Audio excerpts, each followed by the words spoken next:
नमस्कार, मैं हूं सुमित। आज हमारे साथ में बॉलीवुड का वो एक्टर है जिसने छोटे छोटे कैरेक्टर्स करके बॉलीवुड में अपनी खास जगह बनाई है। जी हाँ, हम बात कर रहे हैं मनोज बाजपेयी के बारे में, जो कि सीरीज साइलेंस 2 में जल्द नजर आने वाले हैं और ये सीरीज से जुड़ी कई बातों को लेकर हमसे खुलकर चर्चा करेंगे। मनोज, हमसे जुड़ने के लिए बहुत बहुत धन्यवाद। Thank you very much. सबसे पहले तो मैंने इंट्रो में ये कहा है कि आपने छोटे छोटे कैरेक्टर करके बॉलीवुड में अपनी एक खास जगह बनाई। क्या आपने क्या स्टार्टिंग डेज में ये सोचा था कि मैं एक दिन बॉलीवुड का इतना बड़ा एक्टर बनूंगा? किसी को नहीं पता होता है कि आपके पास आप इतने साल की जर्नी आप कर लेंगे। बड़ा हूं कि नहीं वो तो उसका नहीं पता, लेकिन हाँ 30 साल कंप्लीट होने जा रहे हैं। और ये अपने आप में काफी चमत्कारिक है कि I have had such a long journey and have been part of such great films and worked with so many great directors. और ये सीरीज नहीं है साइलेंस, ये फिल्म है। तो ये मैं चाहता हूँ कि क्योंकि आपने सीरीज कहा था, लेकिन चूंकि ये फिल्म है जिसका पार्ट 1 लोग देख चुके हैं और काफी बड़ी सक्सेसफुल फिल्म रही वो Z5 पे, जिसके कारण डिमांड थी ऑडियंस की तरफ से कि दूसरा भी लेके आया जाए। अविनाश वर्मा जो है और उसके और बाकी केस को सॉल्व करते हुए लोग देखना चाहते थे अविनाश वर्मा को। And that is why we kind of I mean took our own time. एक एक सवा साल लगे स्क्रिप्ट लिखने में, तब जाकर के हमने शूटिंग के डेट्स वगैरह फाइनल करने शुरू किए। अब साइलेंस 2 में अविनाश वर्मा क्या करते हुए नजर आने वाले हैं दर्शकों को? सेम चीज, अविनाश वर्मा कुछ नया? is very good at not only at handling the criminals, but उस आदमी की जो स्किल है इन्वेस्टिगेट करने की, वो एक कमाल है, जिसका एक नया आयाम आपको इसमें देखने को मिलेगा। क्योंकि पहले में एक मर्डर था, अब इसमें कई सारे मर्डर्स हैं। और जिस तरीके से, जिस पेशेंस के साथ और जितने शार्पनेस के साथ वो आदमी इन्वेस्टिगेट करता है और जिस तरीके से जॉब डिस्ट्रीब्यूट करता है अपनी टीम मेंबर्स को, that is something. And also the writing of this one, writing of silence 2 is I would से इट्स वेरी कॉम्प्लिकेटेड। बहुत ही डिफिकल्ट राइटिंग है जो अवान देवहंस ने उसको जो है अचीव किया है। नहीं तो हम्म। ये हर किसी के बस का नहीं है to write hmm. Such a murder mystery, I would say. अब साइलेंस 2 में हमको कहानी में क्या नजर आने वाला है, ये तो आप बता सकते हैं? कहानी के लिए कुछ भी नहीं बता सकता मैं आपको, क्योंकि जैसे जैसे मैंने कहा, एक रेस्टोरेंट में शूट आउट होता है। वो उसके बाद क्या क्या चीजें घटती हैं और कैसे पूरा अनफोल्ड होता है। न सिर्फ किलर्स का पता चलना की बात है, लेकिन आपको पता चलता है कि उन मर्डर्स के पीछे कुछ और भी बहुत सारी चीजें हैं। और के एक चीज से दूसरी चीज कैसे अनफोल्ड होती रहती है, वो कमाल है। सीरीज में फिल्म में आपके साथ प्राची देसाई हैं, साहिल वैद्य हैं। जी, तो आपका शूटिंग का एक्सपीरियंस कैसा रहा इन एक्टर्स के साथ? बहुत अच्छा रहा। पहले वाले में भी जो है हम लोगों ने बहुत अच्छा टाइम गुजारा था। लेकिन एंड इसके लिए काफी हम लोग उत्साहित थे कि एक साथ हम लोग आए वापस से, because hmm. We were missing each other. Hmm. सब काम में बिजी हो जाते हैं, एक फिल्म खत्म होती है फिर सब लोग अपने अपने काम में बिजी हो जाते हैं, मिलना उतना नहीं हो पाता। तो this film has given us एक अवसर फिल्म ने दिया कि वापस से हम एक दूसरे के साथ जुड़ें। आज प्रमोशन भी कर रहे हैं, हमने किया तो हम साथ साथ में थे। तो इस तरीके से एक दूसरे से जुड़ाव और भी बढ़ता है। फिर कुछ क्वालिटी टाइम आप एक दूसरे के साथ बिताते हैं,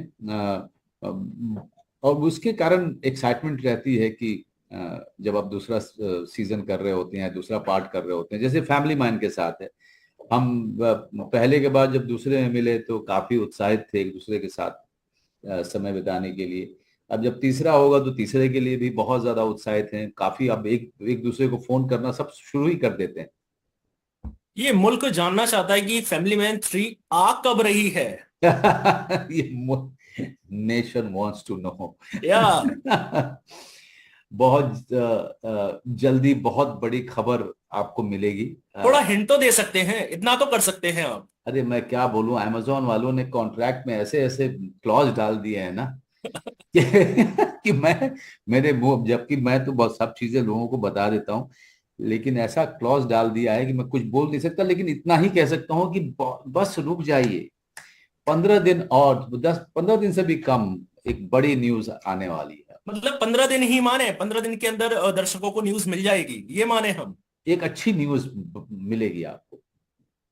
जी। जी। आपने जैसा कि फिल्म में अफसर का, एक ऑफिसर का कैरेक्टर निभाया है, तो आप क्या है, बॉलीवुड के काफी सीनियर एक्टर हैं, तो अभी भी आप जैसे कोई भी किरदार हुआ उसको निभाने के लिए आप वर्कशॉप्स लेते हैं क्या, थोड़ी तैयारी करते हैं, क्योंकि आप एक मजे हुए एक्टर हैं, मैं जितना कहें उतना कम आपके बारे में। नहीं, मैं अपने किरदार पे को बनाने में जितना टाइम गुजारता हूँ, वो वो तो हर किरदार को बनाने में जाता है। और आप चाहे कितने भी मजे हुए हो जाएं, हर किरदार नया होता है, और उसके कहानी नई होती है, और उसको करने का ढंग भी आपको नया ढूंढना पड़ता है, और बहुत काम करना पड़ता है। लेकिन मुझे उसी में मजा आता है, किरदार बनाने में मुझे मजा आता है। किरदार बनाते हैं जब आप, तब जाके करना शुरू करते हैं, लेकिन जो बनाने में जो समय जाता है मेरा, फिजिकली एंड मेंटली, वो मेरे लिए सबसे अच्छा समय होता है।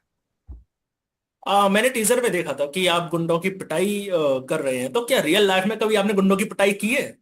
क्योंकि नेशन दोबारा जानना चाहता है कि एक्टर्स भी कभी पिटाई करते हैं या नहीं। देखिए, अब मैं बिहार का रहने वाला हूँ और गांव का रहने वाला हूँ, तो और एक ऐसी माँ का बेटा हूँ, जो मेरी माँ जो है, वो तो हमारी पिटाई लगाती ही थी, गांव वालों को भी पिटाई कर लगाती थी। तो तो जाहिर सी बात है, कुछ एक अंश हमारे अंदर में भी आए थे, लेकिन वो सब उस समय की बातें हैं, जब आप लड़कपन की बातें हैं। अभी आप ज्यादा गुस्सा कर लेते हो, उससे ज्यादा तो आप कुछ और कुछ होता नहीं है। आपका एक सपना है कि आप भोजपुरी में फिल्म बनाए, तो वो सपना आपका कब पूरा होने वाला है? आप देखिए, एक एक पे काम करना शुरू किया था हम लोगों ने, फिर किसी कारणवश उसको रोकना पड़ा। अब देखते हैं, हम ढूंढ रहे हैं, लगातार ढूंढ रहे हैं अच्छी कहानी। जब ऐसा होगा तो जाके 20 दिन में, 25 दिन में हम फिल्म भी बना देंगे। काफी बॉलीवुड एक्टर्स राजनीति की तरफ रुख कर रहे हैं, कंगना की बात करूं, काफी एक्टर्स हैं, तो कभी सोचा कि मनोज को भी राजनीति में जाना चाहिए? कभी नहीं, कभी भी नहीं। कभी एक विचार तो आया होगा। कभी नहीं आता, मेरे दिमाग में नहीं आता ये पॉलिटिकल पार्टीज के दिमाग में ही विचार आता है, उन मेरे दिमाग में ये विचार नहीं आता, क्योंकि मैं बना बनाया करियर छोड़ करके, सब ताक पे रख करके मैं उस ऐसे फील्ड में जाऊं जिसके बारे में ना मेरा कोई ड्रीम रहा है, ना कोई पैशन है उस तरफ जाने का। तो ये अच्छा खासा भगवान जो है मौके दे रहा है मुझे यहाँ पे, तो मैं उसको एंजॉय कर रहा हूँ। अब बाकी किसी चीज के बारे में नहीं सोचता मैं। काफी बॉलीवुड एक्टर्स साउथ की तरफ रुख कर रहे हैं, लिस्ट काफी लंबी है। कभी आपके दिमाग में तो आया होगा कि मैं भी साउथ में नहीं, मैं थोड़ा सा? साउथ में मैंने काम किया है। मैंने साउथ में पहले काम किया हुआ है। मैंने 4 फिल्में तेलुगु में की हैं और 2 तमिल में की हुई हैं। और ऑफर आते रहते हैं मुझे, अच्छे वाले, मतलब, लेकिन यह है कि मेरे पास डेट्स की ऐसी मारा मारी है कि मुझे यहाँ यहीं से इस लैंग्वेज की फिल्म से ही फुर्सत अभी नहीं है। लेकिन कोई अब बहुत अच्छी आएगी और डेट्स वगैरह सब सही रहेगा, तो जरूर करेगा आदमी, क्यों नहीं करेगा। पहले भी कर चुका हूं मैं।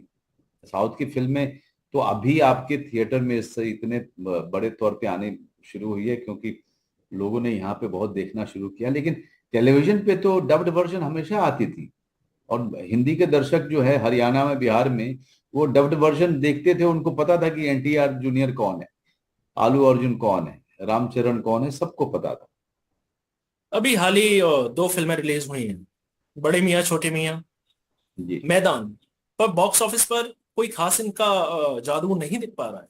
उसका रीजन क्या? कहीं फिल्म मेकर से एक प्रॉपर एक कंटेंट से तो नहीं भटक गए, या तो एक साउथ फिल्म इंडस्ट्री एक बहुत बड़ा फैक्टर है, या तो हमारा ओटीटी प्लेटफॉर्म? इसके बारे में क्या बोलना चाहेंगे? पता नहीं, वो तो एक्सपर्ट्स ही बता पाएंगे आपको डिटेल में, लेकिन मैंने सुना है कि मैदान बहुत अच्छी फिल्म है, और मैं खुद भी देखना चाहता हूँ। कोई फिल्म चलती है, किसी किसी फिल्म में दर्शक जाते हैं और या नहीं जाते हैं, ये कारण दर्शक भी नहीं बता पाता है। कुछ किसी फिल्म के प्रति उसका खिंचाव बहुत स्ट्रांग होता है, कुछ किसी फिल्म के लिए नहीं होता है। This is very unpredictable. ये ऐसा तो है नहीं कि ये इतिहास में पहली बार हुआ, ये होता रहता है। और बीच बीच में अचानक से कोई फिल्म आती है जो आपको सरप्राइज कर देती है, जैसे कि 12th fail. So nothing is a rule, कमाल बात यह है फिल्मों में कि कोई रूल नहीं है, एवरीथिंग इज एन एक्सेप्शन। अगर कोई दो फिल्म साथ में रिलीज हुए, दोनों फिल्में सुपर डुपर हिट हुई हैं, ऐसा भी हुआ है। और दो फिल्में साथ में रिलीज हुई हैं, दोनों फिल्में नहीं चली हैं, ऐसा भी हुआ है। तो और कई बार तो एक छोटी फिल्म रिलीज हुई है बड़ी फिल्म के सामने, बड़ी फिल्म नहीं चली, छोटी फिल्म चल गई है। ये भी है, ये भी कई सारे एग्जाम्पल है। So what I am trying to tell you कि किसी फिल्म के चलने का कोई कारण नहीं बता सकता है ना। और किसी फिल्म के नहीं चलने का भी, चलने या नहीं चलने का कोई कारण नहीं बता सकता। कोई पंडित यहाँ पे नहीं हो नहीं सकता है। अगर कोई समझता है कि वो पंडित है तो नेक्स्ट फ्राइडे उसकी पंडिताई खत्म हो जाएगी क्योंकि नेक्स्ट फ्राइडे अचानक से कुछ आपको ऐसा सरप्राइज करेगा कि आपकी सारी थ्योरी खत्म हो जाएगी। बट व्हाट इज गुड कि कुछ एक साल से मैं देख रहा हूं कि the audience is growing in the theatre, that the कुछ ना कुछ पॉजिटिव आपको दिख रहा है, which is very good. Bollywood की काफी ट्रेंडिंग एक्ट्रेस हैं, आलिया भट्ट, करीना कपूर, लिस्ट काफी लंबी है। आप किसके साथ काम करना चाहेंगे अगर आपको एक ऑप्शन दें फिल्म मेकर तो? नहीं कोई, मैं किसी के साथ काम करने के बाद स्क्रिप्ट के साथ काम करता हूं। नहीं, एक नाम तो होगा। नहीं, स्क्रिप्ट के साथ ही काम करता हूँ भैया। मैं उसके बाद डायरेक्टर किसको लेता है किसको नहीं लेता है ये उसके ऊपर है। बिल्कुल। मेरा आपसे एक आखिरी सवाल, आपके अभी आने वाले प्रोजेक्ट्स कौन कौन से हैं मेरे फैमिली में 3 के अलावा? अभी देखिए, अभी तो जो मेरे रडार पे है और जिसके प्रमोशन पे हम लोग नेक्स्ट मंथ के मई के 9 तारीख से 8-9 तारीख से शुरू हो जाएंगे। बहुत ही भयानक प्रमोशनल उसका पूरा शेड्यूल बना है। वो है भैया जी। भैया जी थिएटर में आ रही है और भैया जी एक मैं शायद पहली बार इतने बड़े एक्शन मेन स्ट्रीम फिल्म में काम मैंने किया है। तो वो हम लोगों के लिए बहुत बड़ा एक्साइटमेंट का टाइम होगा प्रमोशन के हिसाब से। और जो फिल्म बनी है और जो कुछ एक गाने बने हैं, बहुत एक्साइटेड हूँ कि लोगों को तक लेके जाने के लिए उन गानों को, उस ट्रेलर को, उस फिल्म को। So I am really looking forward to that. Manoj ji, हमसे जुड़ने के लिए बहुत बहुत धन्यवाद। Thank you Sumit, thank you very much. ये थे हमारे साथ बॉलीवुड एक्टर मनोज वाजपेयी, जिन्होंने अपनी फिल्म साइलेंस 2 को लेकर हमसे खुलकर बात की। आज के लिए बस इतना ही। नमस्कार।